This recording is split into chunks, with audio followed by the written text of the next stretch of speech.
Can an electric car give you the same feeling as a great sports car can? Porsche wants to convince you with its all-electric Taycan. Hey there, welcome back. I'm Jeff. JR is the producer, and you are part of the best audience in the world, the Plain English audience. We have listeners from 184 countries. I didn't even know there were 184 countries, but you're out there, and it's my pleasure to be a small part of your routines. All the resources for today's episode can be found at plainenglish.com/198 because this is episode 198. That makes sense, right? plainenglish.com/198. Coming up on today's episode, we've come a long way since an electric car meant a teeny little thing that looked like an insect or a roller skate. We now have an electric car that looks like a Porsche because it is one. The German car maker has released the Taycan, a direct challenge to Tesla's dominance in the luxury electric car space. We'll talk all about the new Porsche Taycan in today's episode. The phrasal verb we've chosen is live up to. Maybe you can imagine the context already. And we have a quote to round out the show. The quote is from Ferdinand Porsche himself.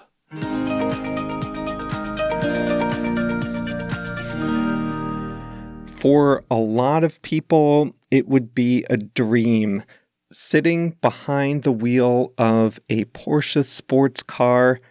The open road ahead is all yours. You hit the accelerator, you lean back in your seat, reach 60 miles an hour in under 3 seconds, if you dare. The only thing missing? The roar of the engine. And, for that matter, the shifting gears. That's because you're in the newest Porsche, the all-electric Taycan. Porsche is an 88-year-old car maker with a rich heritage of making high-performance vehicles. First, small sporty cars, and more recently, bigger performance SUVs. But can an electric vehicle match the performance of the famous Boxster or the 911?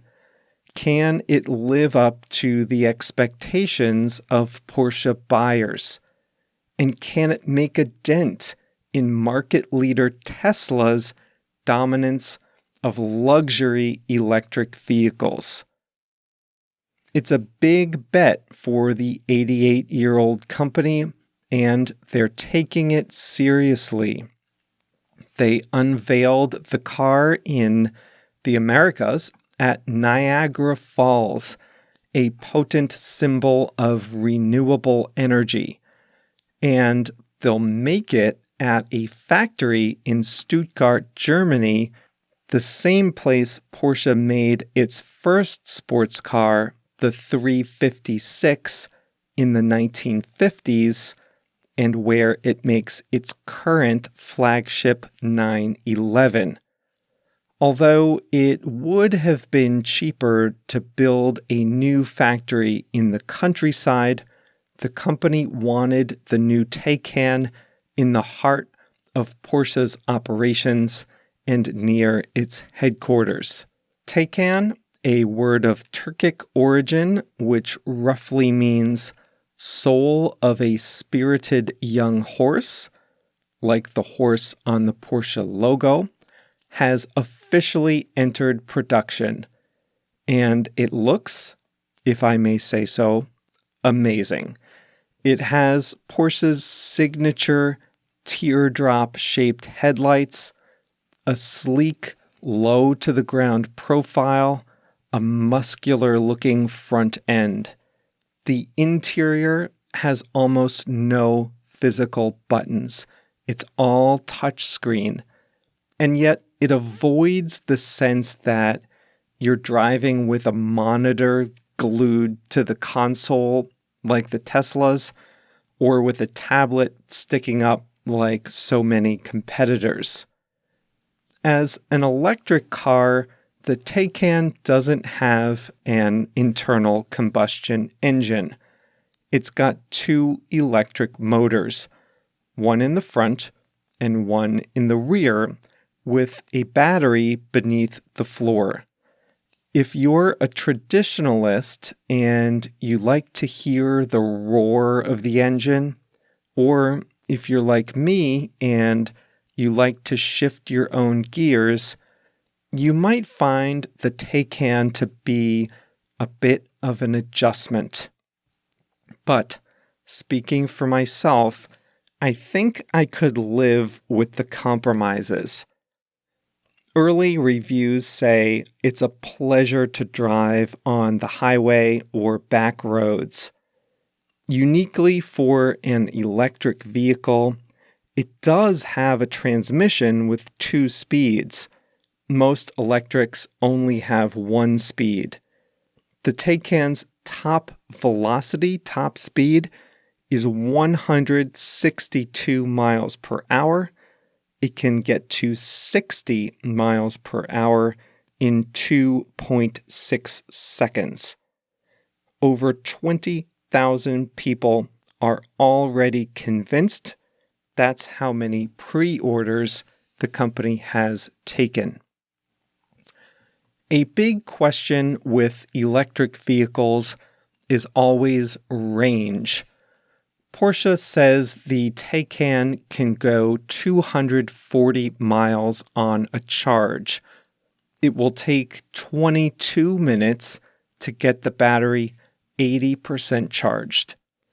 Another question for the Taycan is how well it's going to compete with Tesla's Model S. The Taycan is considerably more expensive than its competitor. They have similar acceleration and top speed. The Model S has the edge in range. It can go 345 miles on a charge, compared with Taycan's 240 miles. But the Taycan is definitely a sharper looking car. The Model S was groundbreaking when it came out 7 years ago. Its design is a bit stale now. What's certain is that electric vehicles are coming into the mainstream. Not too long ago, electric vehicles were nerdy-looking small cars. You would not catch me driving a Nissan Leaf. But now, most large car makers have extensive plans for electric vehicles. Porsche's parent, Volkswagen, has plans to launch 70 new electric models in the next 10 years. European countries, notably Norway, are embracing electric vehicles. China, too, is hoping to combat air pollution in its large cities with more electric cars. The US, until now, has been a laggard in electric vehicle adoption. The government does provide subsidies and tax incentives to buyers of electric cars, but it traditionally has not gone as far as counterparts in Europe. The wide open spaces in America pose their own challenges, namely setting up a network of electric vehicle charging stations. Europe has almost 4 times the population density of the US, so it's more economical to build out charging stations there. Ironically, one company that may be changing some of that, in the US at least, is Porsche parent Volkswagen itself. Part of the fallout from its egregious emissions cheating scandal is a $2 billion fine, which is now being used to fund new charging stations around the US. So are you ready for your electric sports car?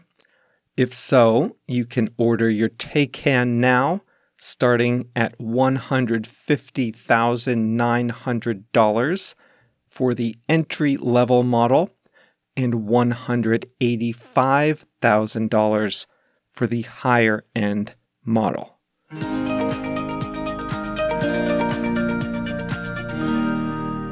It looks like a nice car. I'm not a big fan of the big Porsche SUVs, but the Taycan looks good. $150,000 though, that's a lot. My favorite Porsche is still the Boxster, a much more reasonable $50,000 car. But money no object. If I had to choose one sports car to drive, I think I might choose the Mazda Miata. I just love the way that car looks.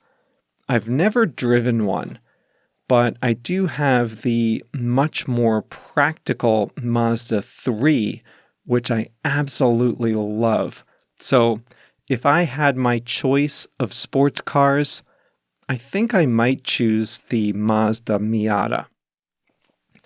I was very practical when I got my current car. I thought about all the options, the trade-offs, fuel efficiency, reliability, how big it is, safety features, cost, all that. I did all the comparisons, test drove multiple times. Now, all that goes out the window when you buy a sports car. I think when you buy a sports car, it's just pure emotion, just pure desire. And if I ever have the opportunity or ability to buy a sports car, I need to take practical, analytical Jeff and lock him in a closet and just go get the one that looks and feels best. We can dream, right?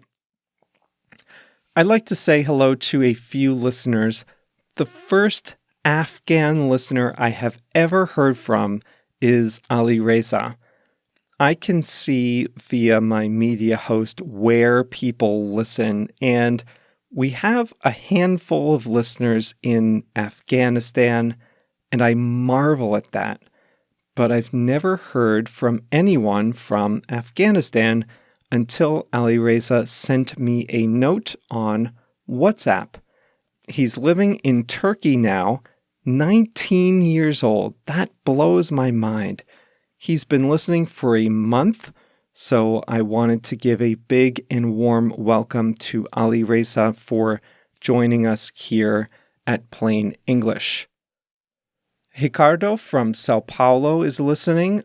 He's a seatbelt engineer, so when you're behind the wheel of your new electric sports car, you can thank Ricardo for keeping you safe as you accelerate from 0 to 60 in just a few seconds. Also, quick hello to Luis, a mathematician from Belo Horizonte, Brazil. Aiden from South Korea, currently in Baltimore, and Victor Hugo from the beautiful historic city of Querétaro, Mexico. Quick housekeeping item. I vastly improved the commenting system on our website. Well, I didn't do it. I just got a new program. It was just the straight out of the box commenting system before, kind of dull, but now your avatar shows up if you have one. You can reply to comments, upvote comments. You can downvote comments. I'm not sure I like that. Maybe I'll try to remove that feature. We value all comments at Plain English, no downvotes. It's a good way to practice your writing too, so go to plainenglish.com/198 and go to the comments at the bottom of the transcript and tell me what you think about this episode, whether you think you'd want an electric sports car. Maybe tell me what your favorite sports car is.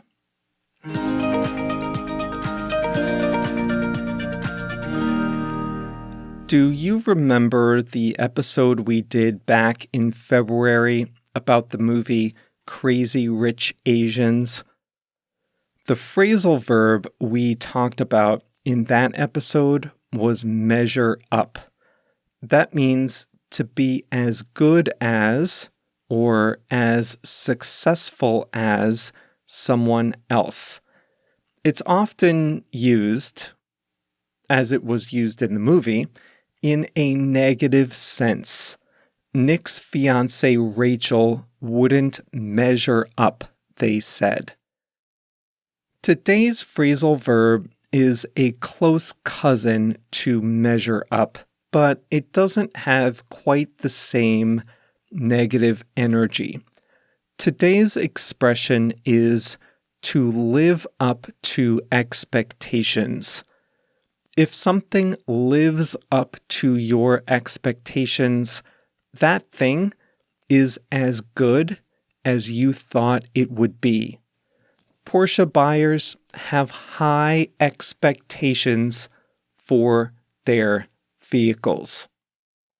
They want their cars to be fast, yes, but they want to feel good driving them. They want to feel powerful, feel alive driving it. The sound of an engine, the response you get to accelerating, shifting gears, how it feels around curves. And then the interior has to be top-notch. Porsche buyers have high expectations. Can an electric car live up to those expectations? Will an electric Porsche be as good as people want it to be? I think it will. I mean, look, an electric car will not sound the same. It won't feel the same. But Porsche would not build anything other than a powerful, invigorating car. I have a feeling those early buyers are going to be happy. A person can live up to expectations. If you hire someone at work or engage a contractor, you hope that person lives up to your expectations. Kids, too. Well, not all kids, obviously, but a lot of kids want to live up to their parents' expectations. If you're a parent, you want to have high expectations for your kids and help them live up to those expectations. And kids will stumble, of course. You want to be understanding when they don't necessarily live up to expectations.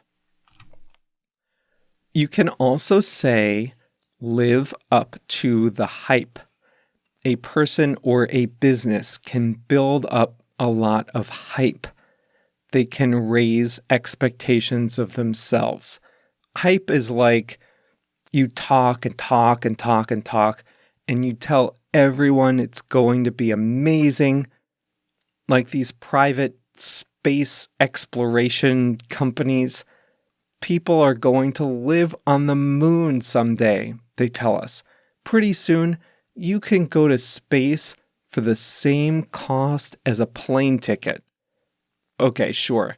Let me just say, I don't believe all that hype. It's going to be very hard for these space travel companies to live up to the hype.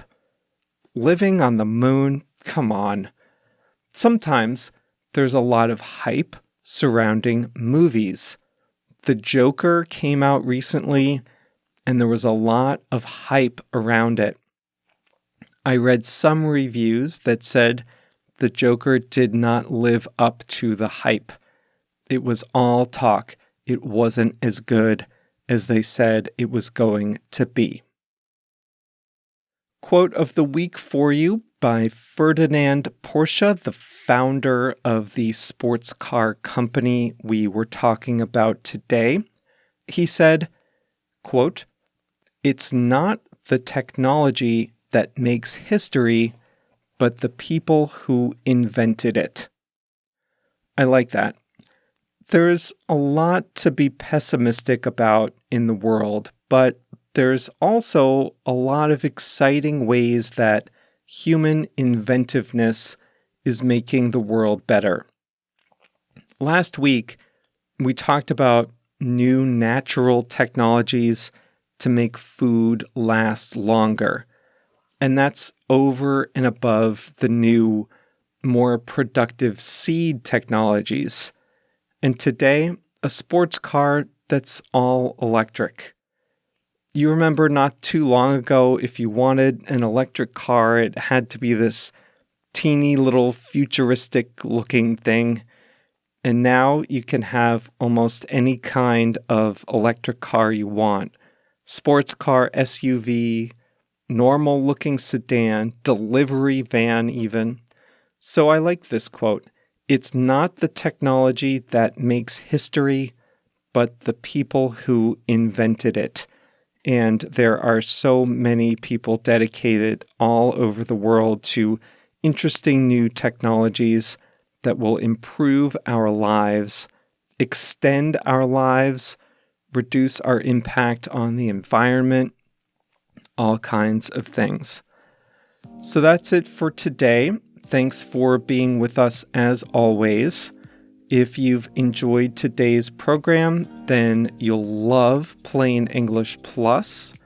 It's our new membership that's already helping dozens of your fellow listeners around the world improve their listening, speaking, and writing skills with a fast version of every new program, video lessons, convenient flashcards, and our famous interactive translations.